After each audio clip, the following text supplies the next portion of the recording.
The ministry basically started with a trip I made back in 1999 with my wife and my 10 children.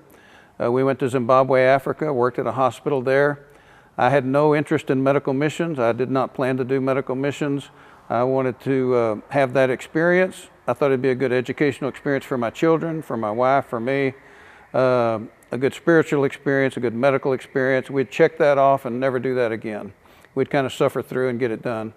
We instead fell in love with the Shona people in Zimbabwe.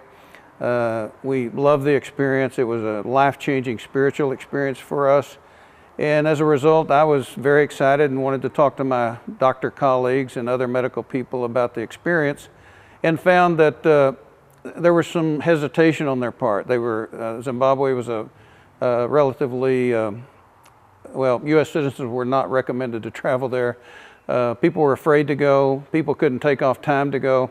So we founded Papa Missions in order to have an avenue that we could take people with us and introduce them to medical missions. And to make a long story short, every year we've made trips back over there, and then now we've been involved in other places in Africa, Cameroon.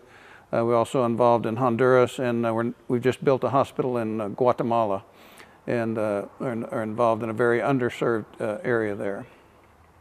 Global Samaritan, they bend over backwards. Whatever we have needed, they go out of their way to provide. If there's something in their warehouse that was not designated for Papa, but it's something that we need, they're very quick to load it on our container. If we need space to store stuff that we have had donated from a hospital in the U.S. that may be going overseas, they're more than willing to not only send a truck to pick it up, but to store it in their warehouse for an indefinite period of time until we raise money to send a container.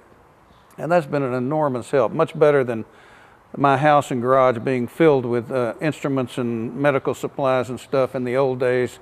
It was a disaster, and just much more convenient, much more professional. It's just a good way to do it. Global Samaritan, again, is very quick to use the resources they have. We're supportive of them and encourage anyone else to be supportive of them, because they help so many of us who have other organizations that are involved in medical missions, and we could not really accomplish what we have through the years without the help of Global Samaritan. Their heart is for the souls of people, and that's the same approach we have.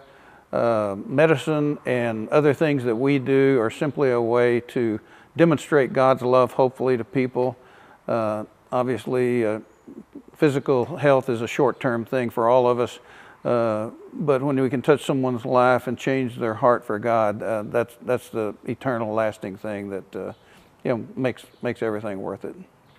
Here in Abilene, and I don't, I have to confess, I don't know their email address, but they're in Abilene, Global Samaritan. If you Google them, they're there. I can assure you that the money that is given to them is wisely used. It's used very efficiently, and we don't see any waste whatsoever. They're very, very careful in how they spend the money that's donated to them. The one thing I'm impressed with, when you go into Global Samaritan's offices, they have an entire office and person dedicated to coordinating prayer support. I think this is incredible. We have kind of copied that in our organization because it's so important that everything be bathed in prayer. We're not going to accomplish much of anything worthwhile without God's blessing. And so we Westerners in the U.S., we tend to think we can do everything ourselves and we can figure it out. And it's been wonderful to see what God has done, not only in our organization, but through Global Samaritan, way beyond what we could have done just on our own. But through prayer, big things get done. My life was changed through medical missions. That's not to say that there's not a place for ministry where we live. In fact, that was always my statement for not doing medical missions, is we need to be an influence wherever we might be. I still believe that. I think wherever you are today, that's where you should touch people. After my first trip to Africa, I went through a period of somewhat a bit of depression because it was so overwhelming, the need.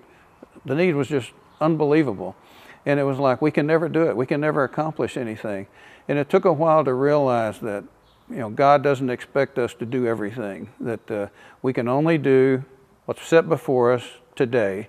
And that's helped me to just back up and trust God for today, and just not get too excited about going beyond today. We only have today, and we should just focus on that.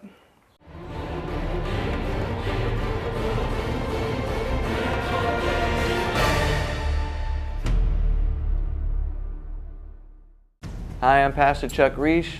I'm the executive producer at Horizon Media Studios. It's a 501c3 media ministry, and what we're doing is helping other ministries tell their story. Homeless shelters and children's homes, Bible colleges, seminaries, mission sending agencies. With your help, we can continue to help tell their story, to inspire the world, to shine their light, and let God get the glory for the work that's being done in advancing the kingdom of Jesus Christ. Thanks again for praying for us.